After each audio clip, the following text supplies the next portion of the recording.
이스라엘아, 내 하나님 여호와께서 내게 요구하시는 것이 무엇이냐? 곧 내 하나님 여호와를 경외하여 그의 모든 도를 행하고 그를 사랑하며 마음을 다하고 뜻을 다하여 내 하나님 여호와를 섬기고 내가 오늘 내 행복을 위하여 내게 명하는 여호와의 명령과 규례를 지킬 것이 아니냐?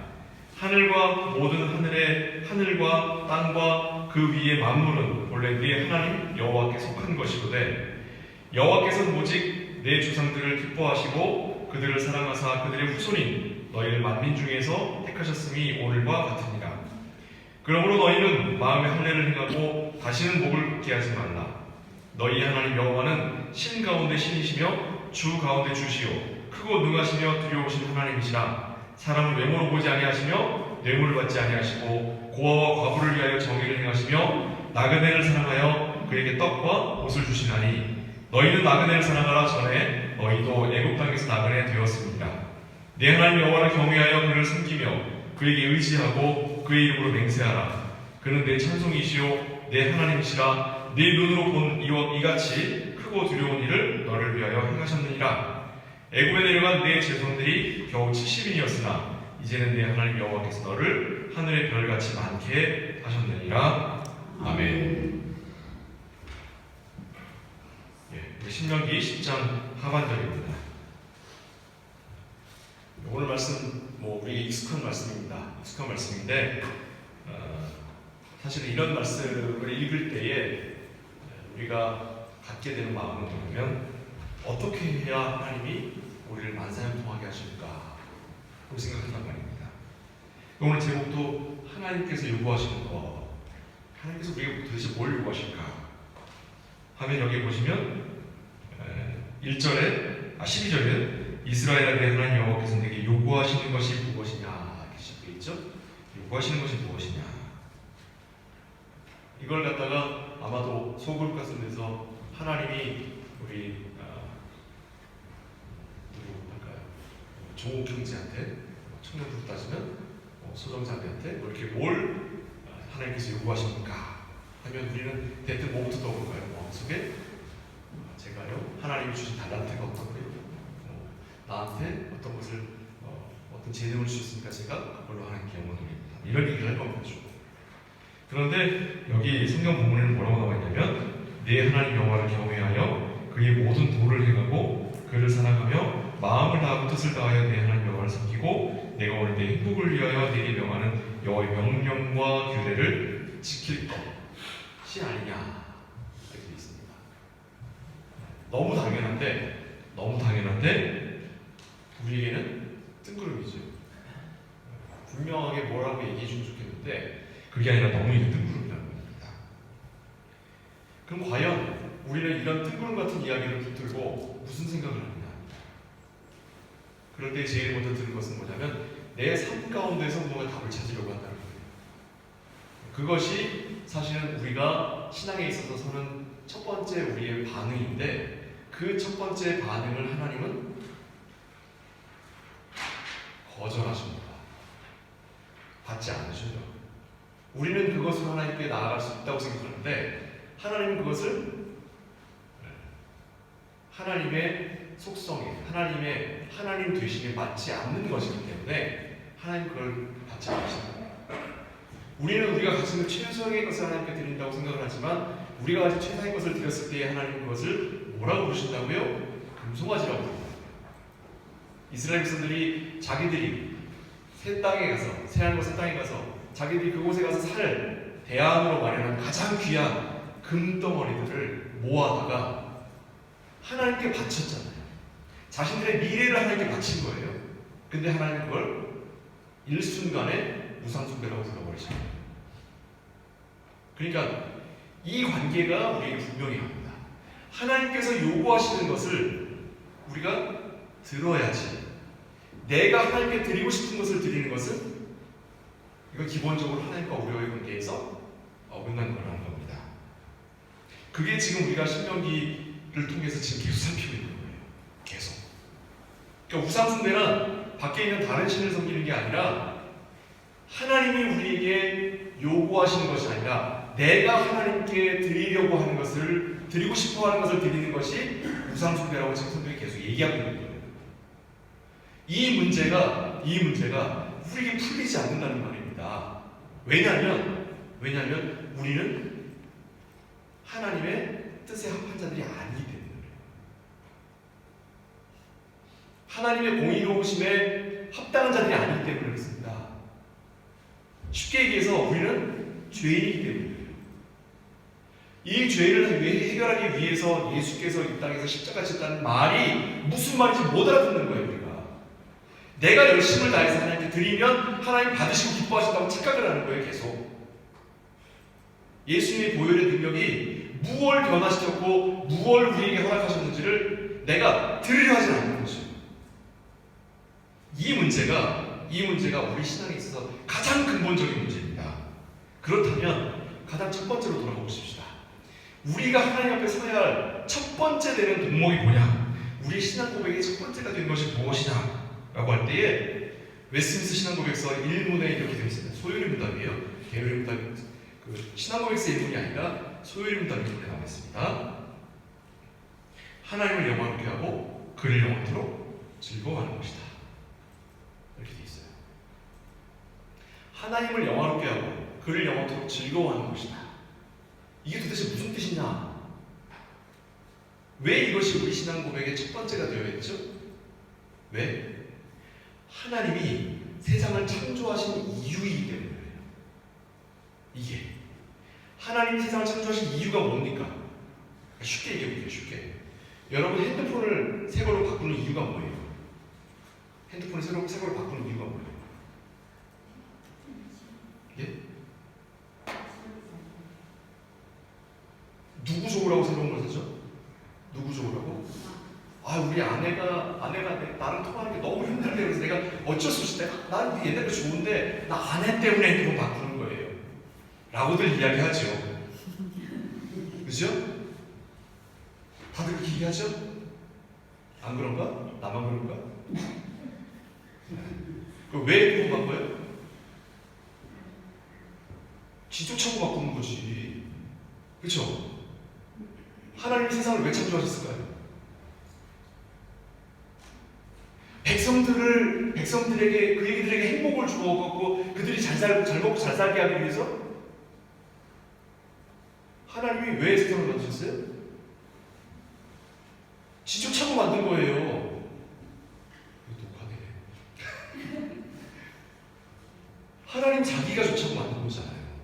그 말이 어려워요? 안 어렵죠. 그러면 하나님이 세상을 창조하신 그 피조물들이 무엇을 위해서 있어야 돼요? 이게 그렇게 어려운가 봐.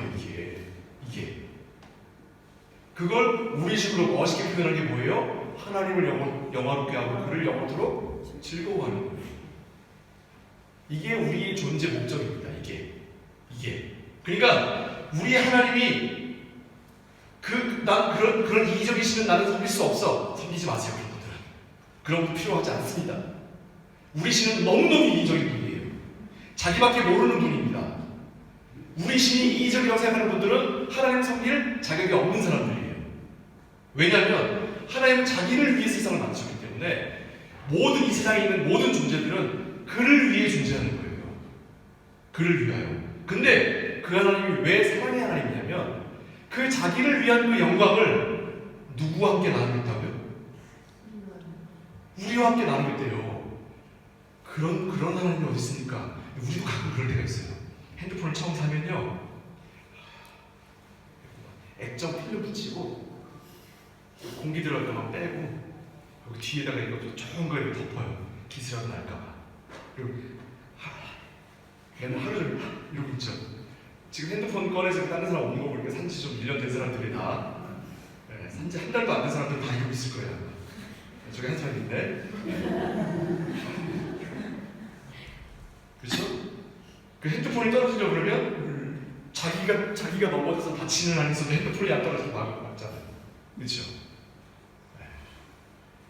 우리 하나님이 우리를 그렇게 대하신다고. 어떻습니까?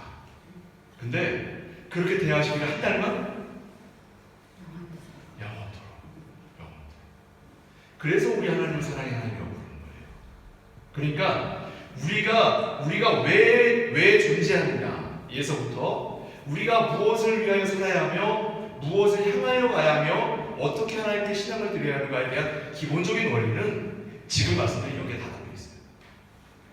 그리고 난 다음에 세부적인 내용으로 들어와서 그가 우리를 자녀 삼으셨다는 거예요. 자녀 삼으셨다. 자녀를 사랑하듯 부모가 자녀를 사랑하듯 사랑하신다는 거예요. 이거 비유입니다. 비유. 부모는 인간이기 때문에 실수하기도 해요. 우리 아내랑 우리 부모님에 관한 이야기 하면서 운전하면서 왔는데 저희 부모님이 크게 실수하셔가지고 제 동생하고 지금 좀 불편한 게 있습니다. 별일이 다 하죠 설교하면서. 네. 지금 좀 불편한 게 있는데 장남이 여기 나와 있어. 지금 제가 이러지도 저러지도 못하는 상황입니다. 분명히 부모님이 잘못 생각하시고 잘못 행동하신 게 맞아요. 그러나 80이 다 되신 부모님이 잘못하셨다고 해서 부모님께 비난할 수는 없는 거예요. 결국은 그 자녀가 그걸 수습해야지 어떻게 하겠어요. 그렇죠? 이거는 평등한 인간관계가 아니에요. 부모와 자녀이기 때문에 어쩔 수가 없는 겁니다. 인간인 부모는 실수도 해요. 인간인 부모는 알코올 중독이 되기도 하고 자식과 아내를 때려서 자식과 아내가 대단히 어려운 가운데 빠뜨리기도 합니다. 인간은 부족한 자들이기 때문에 그럼에도 불구하고 보편적인 부모와 자녀의 관계를 상정해서 하나님이 아버지라고 하는 이름으로 본인이 불리시기를 기뻐하시는 거예요. 보편적인 정서를 상정을 해서. 그러니까 하나님이 아버지이신 것은 왜곡된 아버지를 포함하는 내용이 아닙니다. 완전한 아버지의 삶, 완전한 부모의 삶인 거예요. 그럼 하나님은 완전한 부모로서 완전한 사랑을 자녀에게 주시는 그 완전한 형태를 우리에게 모범으로 주신 겁니다. 그러니까 우리가 하나님을 대하는 방식이 충성의 대가로 무언가를 얻어내는 방식이라면 이건 이미 하나님을 아버지의 길을 거절하는 게 되는 거예요. 우리 신앙에 있어서. 우리가 하나님의 백성으로 하나님의 자녀로 부름받았다라고 하는 것은 하나님을 아버지로 모신다라고 하는 거예요. 그리고 또 아버지가 되셨다는 말은 우리를 자녀 삼으셔서 우리를 잘 키워서 잡아먹겠다는 말입니다. 맞아요? 그럴 수가 없죠. 그렇죠? 그러니까 이제 우리가 20년 동안 부모님한테 잘 교육받아가지고 사회 이론이 딱 됐습니다. 그래서 부모님 앞에 엎드려서 부모님이 저를 여태까지 잘 키워줬으니까 제가 이제 보답을 어떻게 할까요? 했더니 어머니가 그래 이날이 되길 기다렸다 하고선 뒤에 흥보를 열어서 영수증을 막 꺼내요. 자 20년 동안 너를 키워서 든 영수증이다. 자 어떻게 갚을래? 10년 동안 사과할래? 이거 딱 영수증을 내놔요. 훌륭한 부모와 자녀의 관계니까 이게 아니면 네가 나에게 보답할 게 무엇이 있느냐? 너가 여태까지 훌륭하게 나의 자녀로 나와 함께 지내준 것만으로도 내가 이미 충분히 기쁨이니 너가 이제 사회에 나가서 훌륭한 일원으로 사회에 기여하면 나는 그보다 바랄 것이 없다 하는 게 진짜 부모입니까? 예? 건강한 부모 밑에서 건강하게 자란 아이가 건강하게 사회에 나가서 건강한 사회를 이루어가는 것, 그것이 가장 이상적인 상황 아니에요? 그것을 위하여 하나님이 우리를 부모와 자녀의 관계로 보여주셨고, 거기에 빗대어 하나님이 부모의 사랑이라고 하는 것으로 우리에게 자기가 우리를 어떻게 대하시는지를 비유로 보여주고 계신 것 아닙니까? 그런데 우리가 하나님 됐고요. 하나님만 영광 받으시고 제 손에 구정물 붙일 테니까 제가 이거 다 하고 나서 그다음 깨끗하게 하고 나면 그 다음에 오셔서 영광만 드리십시오 라는 식의 신앙생활이 그게 가당키 하는 일입니까? 아니면 나 이거 못하겠어요 하나님, 나 이거 해결해줘요, 나 이거 해결 안 해주면 나 밥 안 먹을래 하고 금식기도 하는 거. 금식기도 그런 거 아니에요? 하나님 나 이거 소리 나는 거 나 안 풀어주면 나 밥 안 먹어 하고 문 걸어서 하고 그게 금식기도 아니에요? 이게 뭡니까 이게? 금식이라고 하는 것은, 교회에서 선포하는 금식이라고 하는 건 하나님께서 우리에 대한 사랑을 내가 나의 삶에 만족하며 살아가다 보니 늘 잊으며 살아가기에 그때만이라도 다시 한번 하나님께서 나를 사랑하셨다라고 하는 그 말씀을 읽고 그 말씀을 내 마음속에 새기는 일을 위하여 내가 각오를 다지는 게 그것이지, 하나님께 무언가 바라는 것이 있어서 내가 하나님한테 한번 씨름하고 내가 40일 동안 가서 씨름하고 와서 내가 응답 받고 내가 내려올 거야 하는 그런 방식으로 하는 것은 금식이 아니에요.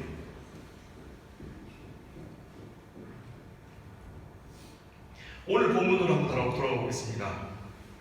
우리가 늘 잊지 말아야 할 것은, 그래서 하나님과 우리와의 관계에서 하나님 우리에게 요구하시는 것이 과연 무엇인가를 분명히 하는 겁니다. 다시 한번 볼게요.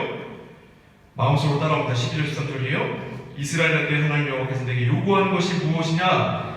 곧 내 하나님 여호와를 경외하여 그의 모든 도를 행하고 그를 사랑하며 마음을 다하고 뜻을 다하고 내 하나님 여호와를 섬기고 내가 오늘 내 행복을 위하여 내게 명하는 오늘 여호와의 명령과 규례를 지킬 것이 아니냐. 요 내용을 봐서는 하나님 뭐 해라, 뭐 하지 마라, 뭐 하면 뭐 벌 주리라, 뭐 하면 상 주리라, 이런 내용을 얘기하는 것 같지만, 이것에 대한 원래 본 의미가 뭐라고 우리가 지난 시간과 그 전 시간에 이야기했습니까? 하나님께서 우리를 소유하셨다는 것과 우리가 하나님을 소유했다는 하는 거예요. 하나님은 내 거, 나는 하나님 거. 서로 소유한 관계로서 서로 상대방에 대하여 마음과 뜻을 다하여 의무를 다하는 거예요. 그 언약을 하나님 우리와 맺으셨다고요. 근데 이 언약을 하나님은 성실히 이행하시는데 우리는 이행합니까? 안 합니까? 이행 안 한다고요. 왜요? 우리는 나면서부터 하나님을 섬기는 자가 아니라 나의 만족을 기뻐하는 자이기 때문에, 하나님 나한테 자신의 의무를 다하여 우리에게 사랑을 주시면 내는 삼켜버리는 자들이에요. 그게 자기 건 줄 아는 거지. 그리고 내가 하나님께 돌려드리는 것에 대하여 왜곡하는 거예요. 요만하면 하나님이 받아주시겠지, 이 정도는 하나님이 만족하시겠지.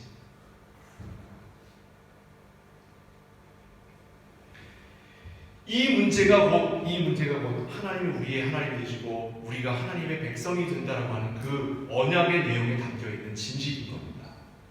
이게 말은 쉽지만 그 말이 우리에 있어서 실천이 되려면 우리 스스로는 할 수 없는 거기 때문에 하나님이 이 일을 행하시고 그걸 우리에게 덧입혀 주시는 과정이 필요한 거예요. 이걸 좀 어려운 말로 표현할게요. 어려운 말로, 하나님께서 이 땅에 직접 성육신 하셔서 그가 이 땅 가운데서 우리를 대신해 모든 하나님의 규례와 율법을 다 이행하시고 그 이행하신 의를 우리에게 전가하시는 거예요. 전가하심을 받은 우리가 의를 행해서가 아니라 그리스도의 의를 우리가 전가받음으로 우리가 그 전가받음을 통해 의인이라고 하는 이름으로 불리는 이 모든 사실을 믿음으로 선물로 받은 거예요. 이거를, 그것이 이루어졌다라고 하는 걸, 이게 내 마음속에 이루어졌다라고 하는 걸, 그걸 내가 믿는 믿음으로, 그 믿음이 내게 있음으로, 그 믿음을 증거로 하나님이 너는 의인이다라고 부르시는 거야. 근데 이 믿음은 심지어 이 믿음조차 내 안에서 나오는 신뢰가 아니라 하나님이 선물을 주시는 거예요. 선물을 라틴어로 뭐라고 그러냐면 그라치아라고 해요. 라틴어. 원래 그라치아라는 말을 프레젠트로 번역을 하는 거예요. 번역 잘못한 거지. 선물이라고 하니까 자꾸 우리가 거기서 왜곡하는 거예요. 원래 그라치아라는 말이 무슨 뜻이에요? 예? 공짜라는 말이 공짜, 그죠? 원래 그라치아는 공짜잖아요. 아니에요? 대가를 필요로 하는 겁니까? 공짜라는 말이 공짜. 이탈리아어 말고 그라치아 이거 말고 이렇게 이탈리아에서 그라치아 이거 말고 원래 그라치아는 공짜라는 뜻이에요. 공짜. 값없다는 뜻이에요. 값이 없다는 뜻이에요. 그걸 우리가 성경에서는 원래 은혜로 보는 거죠. 그러니까 우리가 받는 은사라는 말이죠. 이것도 하나님 공짜로 주신 모든 걸 다 은사라고 하는 거예요. 랄랄랄라가 은사가 아니라 하나님 공짜로 주신 걸 다 은사라고 해요. 우리에게 공짜로 주신 게 뭐예요? 우리가 하나님께 공짜로 받는 게 뭐죠?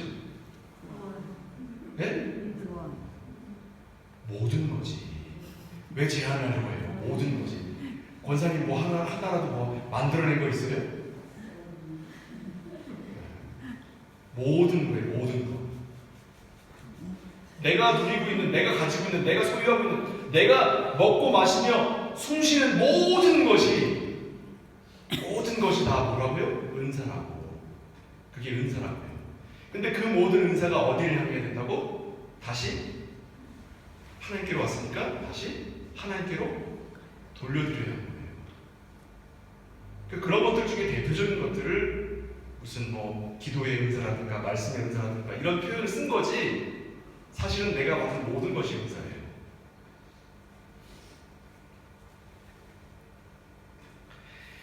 그래서 그 다음 내용도 한번 보십시다. 13절 14절 말씀이에요. 14절 15절 말씀. 13절 14절 읽었죠?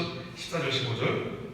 하늘과 모든 하늘과 땅과 하늘이 몇 번 나와요? 하늘과 모든 하늘과 땅과 그의 만물은 본래 내 하나님 여호와께 속한 것이로되. 그죠? 그죠? 하나님께 받은 것이 모두가 다 누구 거라고? 워낙 하나님 거기 때문에. 15절입니다. 여호와께서 오직 네 조상들을 기뻐하시고 그들을 사랑하사 그들의 후손인 너희를 만민 중에서 택하셨음이 오늘과 같으니라. 이게 앞뒤가 안 맞는 말이에요. 그죠? 세상의 모든 것이 다 하나님 거기 때문에 우리가 하나님께로 돌려드려야지라는 말이 나와야 되는데, 그 다음에 돌려드려야지라는 말이 나오는 게 아니라 너를 만민 중에 택했대요. 무슨 말일까요? 이게 무슨 말일까요? 이 세상을 모든 걸 소유하시고 모든 것의 주인 되신 그 하나님이 자기가 가진 모든 능력과 모든 역량을 다하여 모든 걸 다하여 보니 하나님이 그냥 죄송합니다, 유미 사랑해 하고 탁 튕긴 게 아니라 자기가 가진 모든 역량을 다하여 그냥 사랑하는 거예요. 모든 역량을 다하여 택하고 은혜를 내려주시고 사랑하기로 하시는 거예요. 제가 막 유명한 설교자고 능력 있는 설교자고 여기서 막 한말 외칠 텐데 저는 그러지 못하고 내용만 전달한 게 가만히 담담하게 감동을 여러분들 마음에 받으세요. 그래서 감동을 이끌어내는 재주는 없습니다. 제가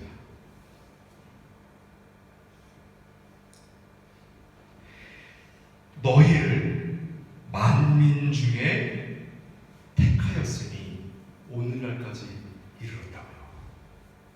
너희를 만민 중에 택하였으니 오늘까지 이르렀다. 택했다는 말은 무슨 뜻이죠? 택했다는 말은 무슨 말이에요?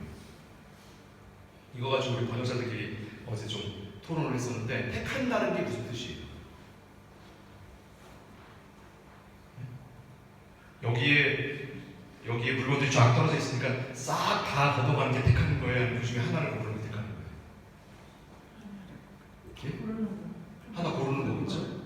그럼 하나를 고른다는 건, 택했다라는 말은 무슨 뭘 전제하는 표현이에요? 거기 남겨진 게 있다는 걸 전제하는 말이에요.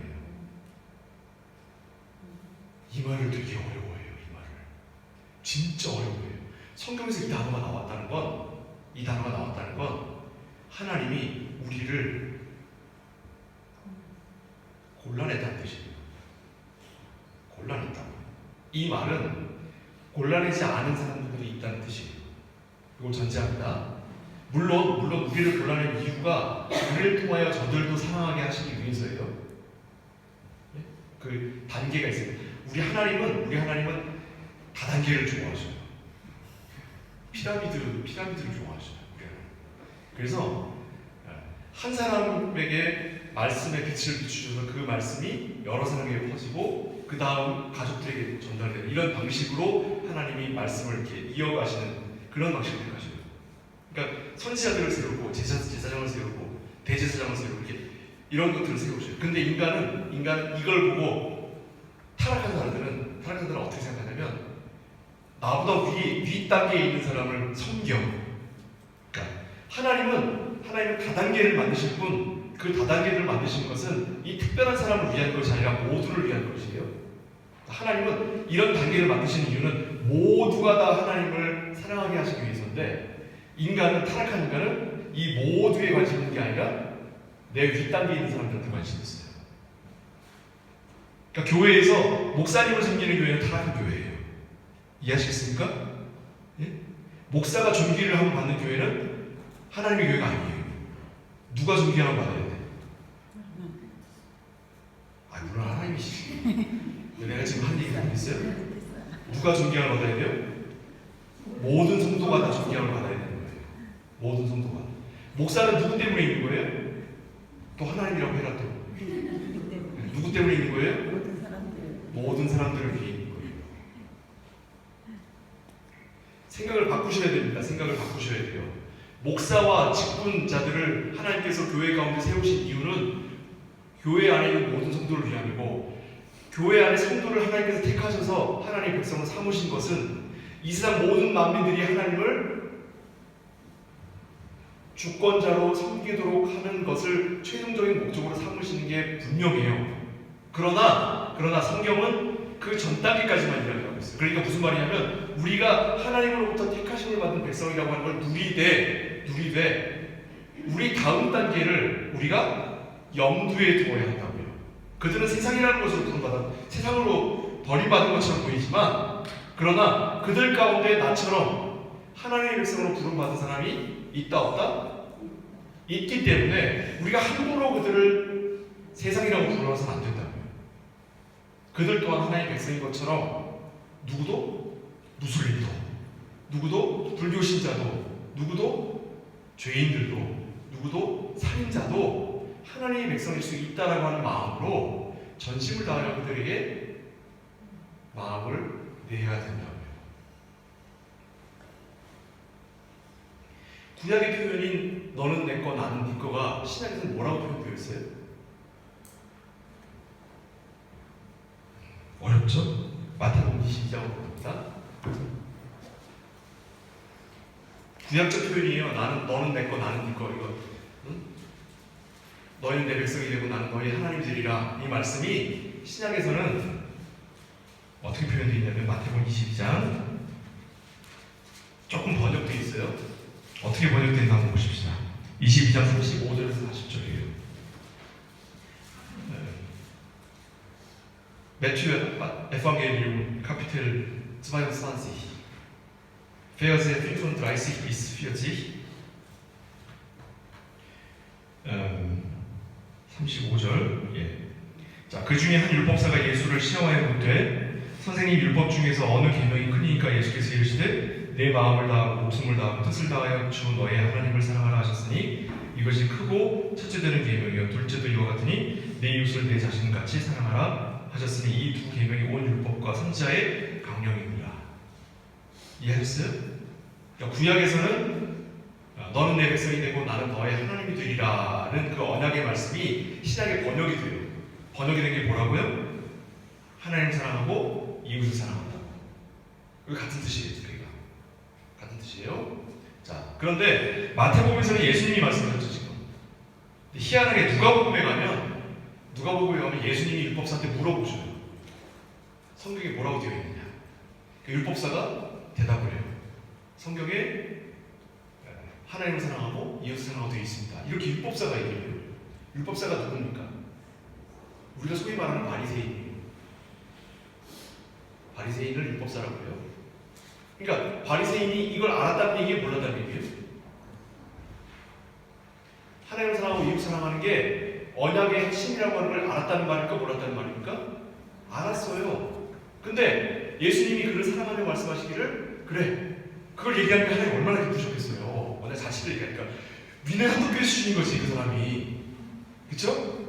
우리 민혜 한두 언약이 뭐라고요? 너는 내 거 나는 그 툭 치면 나와야 돼. 툭 치면 있다고 있다고 멋있는 거 아니에요. 이거 툭 치면 나오는 거예요.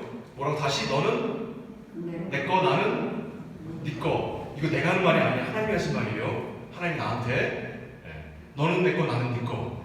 이게 툭 튀어나온 거예요 지금. 그러니까 예수님 너무 사랑하시면서 그래 그와 같이 행하라 했더니 율법사가 뭐라고 하는지 알아요? 율법사는 정말 예수님이 실망할 질문만 해. 뭐라고 해요? 누가 이웃입니까? 누가 이웃입니까? 야, 지금 지금 생각지도 못했던 데다가 구멍을 뚫어놓은 거예요. 율법사가. 응? 율법사가. 하나님을 사랑하고 이웃을 사랑하라는 말의 핵심 단어가 뭘까요? 단어 하나를 딱 뽑아보세요. 뭐예요? 하나님을 사랑하고 이웃 사랑하라. 어떤 단어가 여기에 지금 돋보입니까? 사랑이잖아요. 사랑에 관한 얘기를 해야 그게 핵심에 관한 얘기죠. 근데 우리는 뭐에 관심이 있어요? 그 본질에 관심이 없고 그걸 쌓고 있는 다른 거에 관심이 있는 거예요. 거기에서 이웃이 누굽니까라는 질문이 나오려고는 상상도 못하는 거지. 이 율법사는 굉장히 머리가 좋은 사람 같아요. 어떻게 하면 예수님 마음을 후협할까? 아주 연구하는 사람 같아. 우리처럼, 그죠? 그래서 예수님께서 드시는 비유가 뭐예요? 선한 사마리아인의 비유예요. 누가복음 10장으로 볼게요.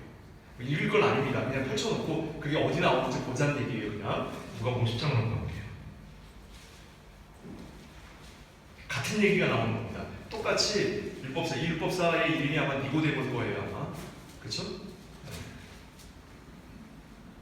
어쨌든 이 대화가 얼마나 이 니고데모에게 큰 감동을 주고 변화를 줬는지 나중에 예수님이 십자가에 달리신 이후에 그 예수님의 시신을 수습하는 두 사람 중에 하나가 이 니고데모입니다. 그러니까 그는 완전히 달라진 거예요. 그럼 그가 어떻게 달라졌는가 보자고요. 누가복음 10장에 가면 우리 관주 성경 갖고 있는 분들은 시뻘겋죠? 그죠? 색깔이 시뻘겋죠 성경이? 다 예수님이 하신 말씀이에요. 되게 많아요 예수님 말씀.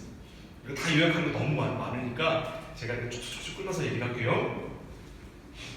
자, 37절에 37절 10장 37절로 가봐요. 빨간색으로 뭐라고 돼 있어요? 가서 너도 이와 같이 하라 이렇게 돼 있죠. 그죠? 여기까지 왔어요 우리가. 네. 자, 너도 이와 같이 하라 라고 했는데 그 앞에 나온 얘기들을 쭉 보면 선한 사마리아인의 비유예요. 근데 이 비유의 제목이 잘못됐습니다. 이게 선한 사마리아인의 비유라서 이걸 읽는 사람들이 온통 다 오해하는 포인트가 있어요. 이 중에서 오해하는 사람, 오해 안 하는 사람이 있는지 한번 볼 거예요. 자, 이야기를 제가 하겠습니다. 어떤 강도 만난 사람이 죽어가고 있는데 대제사장이 지나가요. 좀 살려주세요 했는데 대제사장이 난 제사 지금 하나님께 예배를 드려야 되니까 나 빨리 가야 돼 하고 지나가고요. 왜요? 왜 그럴까요? 왜? 만일에 그를 돕다가 그가 죽잖아요? 그가 죽거나 혹은 그의 피가 나한테 묻으면 나는 부정해서 보름 동안 예배를 못 드려요. 근데 지금 내가 예배 드리러 가야 돼. 예배를 진례하러 가야 돼. 그러면 자, 어떤 게 맞겠습니까? 대제사장이 지금 이 사람을 돕고 예배를 포기하는 게 맞을까요? 아니면 예배를 드리려는 게 맞을까요? 지금 대제사장이에요. 제사장이 아니라 대제사장은 이스라엘 민족 전체 예배를 진례하는 사람이에요. 지금 이 사람은 오늘날 따지면 교황이 교황이 1년에 단 한 번 있는 예배를 진례하러 가는 분 중에 강도받는 사람 만나는 거예요. 자, 어떤 게 맞아요? 예배를 드리러 가야 할까요? 이 사람을 도와야 할까요? 예배 드리러 갈 게 맞아요. 이건 의문의 여지가 없습니다. 대신에 다른 사람을 시켜서 빨리 이 사람 구해주라고 하던가 다른 방법을 취해야지 이 사람은 여기서 이 사람 돕고 있으면 안 돼요. 율법에 의해서도 안 돼요. 자, 두 번째 레위인입니다. 그 예배에 본인이 예배위원으로 지금 활동을 해야 돼. 뭐 성가될 수도 있고 찬양될 수도 있고 헌금위원일 수도 있고 뭐 안내위원일 수도 있고 다 어떤 그런 방식으로 지금 일을 해야 돼요. 똑같이 1년에 단 한 번 있는 예배예요. 그도 똑같이 대제사장처럼 피가 묻거나 혹 돕다가 이 사람이 죽으면 보름 동안 15일 동안 그는 여호와 앞에 나올 수 없는 율법이 있기 때문에 그는 이 예배를 지낼 수 없어요. 내년을 기약해야 돼. 어떻습니까? 도와야 될까요? 말아야 될까요? 말아야 됩니다. 아니, 고민하지 마세요. 도움은 안 돼요. 이해하시겠어요? 공과 사 중에 뭐가 더 중요해요? 공이에요? 공이 더 중요하다고 하십시다 우리가. 근데 세 번째 선한 사마리아인이 와요. 이 사람은 예배에 못 들어가요. 이 사람은 예배에 들어갈 의무가 없어. 왜? 걔보다 못한 인간이기 때문에. 성경에 나온 표현이에요. 걔보다 못한 인간이기 때문에 그는 예배에 참석조차 할 자격이 주어지지도 않아요. 이 사람은 자유해. 너무너무 자유해. 그러니까 와서 그냥 불쌍한 사람 제가 도와주는 거예요. 자, 이 중에 누가 너의 이웃이냐? 율법사가 누구죠 지금? 율법사가 누구예요? 바리새인이에요 지금. 이 사람은 누가 이웃이고 누가 왜 이웃이 아니어야 해요 원래. 대제사장과 레위인이 이웃이고 사마리아인은 이웃이 아니어야 되는 사람이에요. 그런데 지금 자기가 누구라고 얘기할 수밖에 없어요? 사마리아인이라고 얘기할 수밖에 없죠. 사마리아인입니다. 그때 예수님이 37절에 나온 것처럼 그럼 너도 가서 이와 같이 하라. 자, 질문. 여기서 너도 가서 이와 같이 하라는 게 무슨 뜻일까요? 1번 불쌍한 사람을 도와라. 2번 예배고 뭐고 중요한 건 아니다. 사람을 사랑하는 게 더 먼저다. 3번 여기 답이 없다. 1, 2, 3. 우리 김 목사님 한쪽파로 얘기하는 거 뻔히 아는 거지. 세 손가락 들고 있으면 저게 답인 거 뻔한 거야 지금. 맞아요. 3번이에요. 왜 3번일까? 지금 율법사가 이 얘기 중에서 율법사가 누구로 비유되어 있어요 지금? 예? 이 이야기 속에 4명이 나왔죠? 4명이 나왔죠. 강도 만난 사람, 대제사장, 레위, 사마리아 나왔죠. 이 이야기를 듣는 사람이 이 4사람 중에 누구예요? 이렇다니까. 우리 사마리아인일 거라고 생각하잖아. 강도 만난 사람이에요. 강도 만난 사람이에요. 나는 강도 만난 사람이에요. 너도 이와 같이 하라는 말은 강도 만난 사람 도우라는 뜻이 아니에요. 개보다 못한 인간이라 할지라도 선행을 베푸는 너네보다도 훨씬 더 나은 개보다 못한 인간도 너의 이웃이다 이런 말이에요. 질문이 뭐였어요 아까? 누가 이웃입니까? 였죠. 누가 이웃입니까? 이 비유를 보고 사람들이 자꾸 불쌍한 사람도 내 이웃이라고 착각을 하는데 그게 아니에요. 뭐예요? 개보다 못한 인간이라고 너가 인간이라고 생각하지도 않는 인간도 너에게 이웃이다 해요. 따라오십니까? 그래서 이 비유는 선한 사마리아인의 비유가 아니에요. 이 비유는 강도 만난 자의 비유지. 이름이 잘못됐어. 그것 때문에 우리 자꾸 착각하는 거예요. 사마리아인이 선해서 그를 사랑하는 게 아니라 사마리아인조차도 이 정도로 선행을 베풀 줄 아는데 넌 개보다 못한 인간조차도 못하잖아. 그래서 무슨 이웃 타령이야? 너나 없이 모두가 다 너의 이웃이다 해요. 우리가 믿음 생활이라고 하고 신앙이라고 부르는 게 고작 이런 정도 수준밖에 안 된다는 말이에요. 2000년이 넘는 동안 기독교가 이 땅 가운데서 이단으로부터 자기를 지켜야 했고 또 박해하는 자들로부터 자기를 지켜야 했으며 이 교회 안에 순수성을 지키기 위하여 너무 바깥과 싸우다 보니까 주께서 주신 그 사랑이라고 하는 그 사랑의 의미를 안으로만 행할 줄 알지 밖으로는 행하지 못하는 거예요. 안으로는 사랑을 하되 밖으로는 이빨만 드러내는 거지. 발톱만 드러내는 거예요. 그러니까 뭐 세상에서 무슨 정치인 몰아내는데 기독교라는 이름 나가서 시위하고 그 사람 끌어내려고 마이크 잡고 욕하고 말이야. 세상에 그런 게 어디 있습니까 세상에. 개보다 못한 인간이라도 사랑하려는데 네? 빨갱이 사랑 못하겠어요? 친일파 사랑 못하겠습니까? 왜 그러는 거예요? 왜 도대체? 왜? 그리스도인이라고 하는 사람들이 왜 이렇게 해버리냐고. 왜요? 왜 싸움의 중심에 들어가서 세상의 싸움을 자기들이 대신하고 있어. 빨갱이 목사가 어떻고 신파 목사가 어떻고 자기들끼리 역사 잡고 싸워요.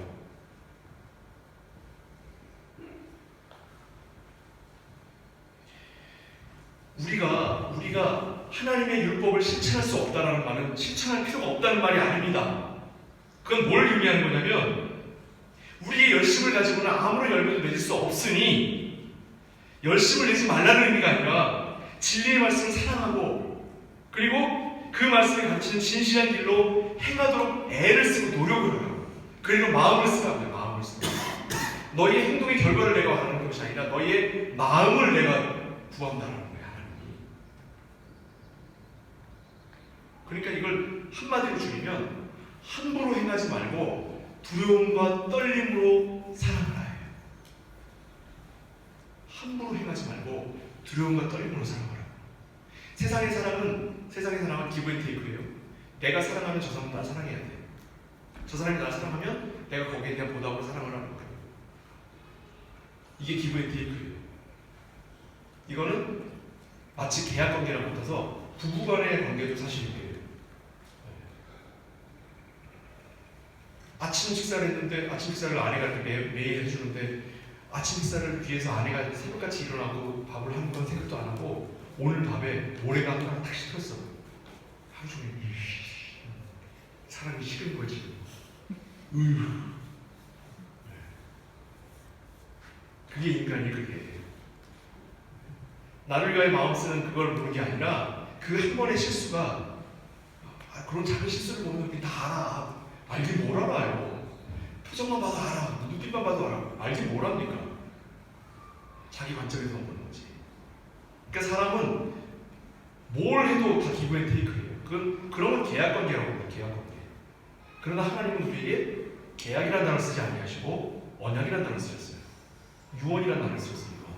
유언과 같은 거. 유언은요 한쪽이 책임을 다하는 거예요. 받는 쪽은 책임을 다할 필요가 없어요.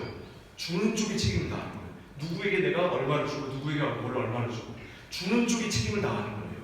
받는 쪽은 그저 그 사람과의 관계이기 때문에 거기 있는 거지요. 대개 이건 혈연 관계 가운데 일어나는 일입니다. 하나님은 우리와 혈연을 관계에 맺으신 거예요. 그게 언약의 본질이에요. 마지막으로 성경 조금 늦었지만 성경 3장 1절로 골로새 3장 1절 마지막으로 갑니다. 시계 보는 분들 계실 때 죄송해요. 제가 요즘 필 받아가지고 말씀이 조금씩 길어지는데 다시 돌아갈 일이 있을 겁니다. 골로새 3장 1절부터 4절까지 신약성경 326면입니다. 제가 읽을게요.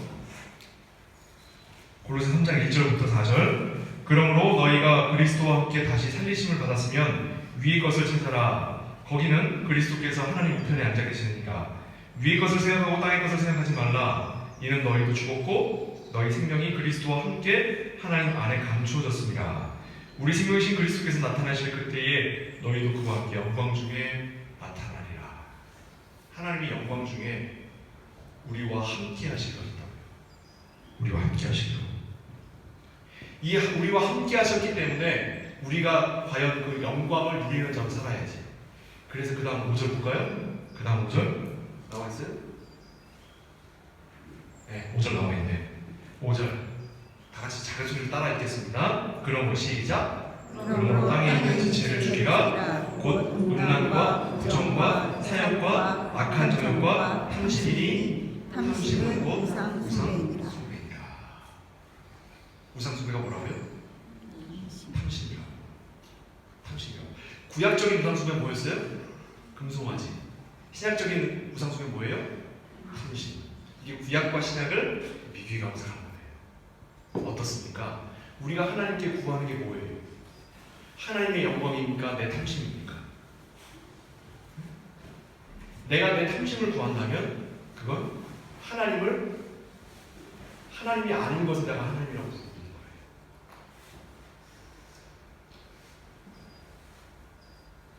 우리가 예수를 믿고 하나님을 믿는다는 것은 영원히 살아갈 집과 사랑하는 가족이 있다는 겁니다. 우리가 돌아갈 집이 있다는 거예요. 영원히 살 집이 있다는 거예요. 고아들 보면 처음에는 안 먹고 막 울기만 하는데 조금 지나서 고아원에서 이렇게 좀 오래 있던 애들 보면 애들이 울지가 않아요.